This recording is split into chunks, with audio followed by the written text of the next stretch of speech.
নমস্কার বন্ধুরা, আমি মল্লিকার দিনকালের আরেকটি ব্লগে আপনাদের স্বাগত জানাই। আপনারা নিশ্চয়ই বাদাম চাষ দেখেছেন। আমাদের কাকদ্বীপে কিন্তু একেবারেই বাদাম হয় না, তাই আমি কোনোদিনই বাদাম চাষ দেখি।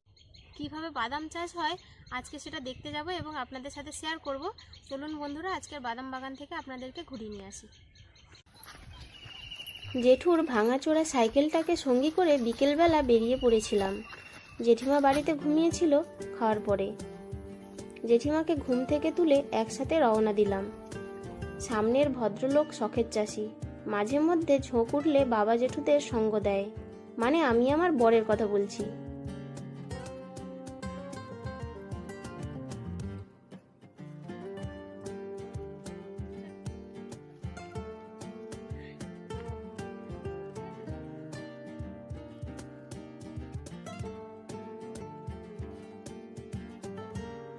আগের ব্লগে আপনাদের এই দুই পুকুরের মাছ ধরা দেখিয়েছিলাম। এখন তার সামনের পথ ধরেই আমরা বাদাম চাষ দেখতে যাচ্ছি।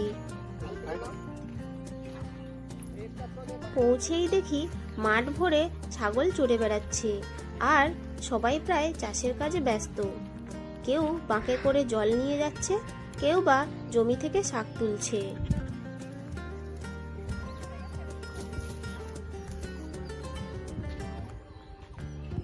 এই যে তুমি তাকাও এদিকে। হ্যাঁ, এই জমিতে পাট লাগিয়েছে আমাদের ওনে দাদা। কচি সবুজ পাতাতে জমিটা ভরে উঠেছে। সবুজ দেখতে আমার খুবই ভালো লাগে। এরই মাঝে জেঠুও চলে এসেছে দুটো বালতি হাতে। কাঁধের মেশিনটি দিয়ে বাদাম জমিতে জল দেবে জেঠু।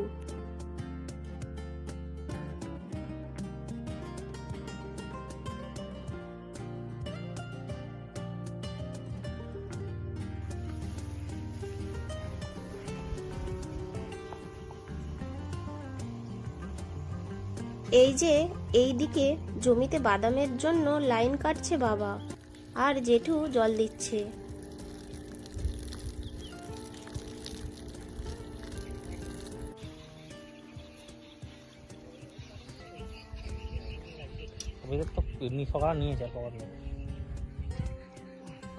আলু বেরিয়েছে দেখো।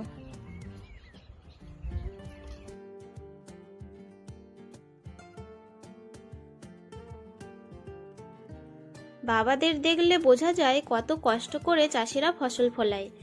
এরই মাঝে একজন কাকিমার সাথে দেখা হলো। কাকিমা হাই করে দাও। হাই? হ্যাঁ।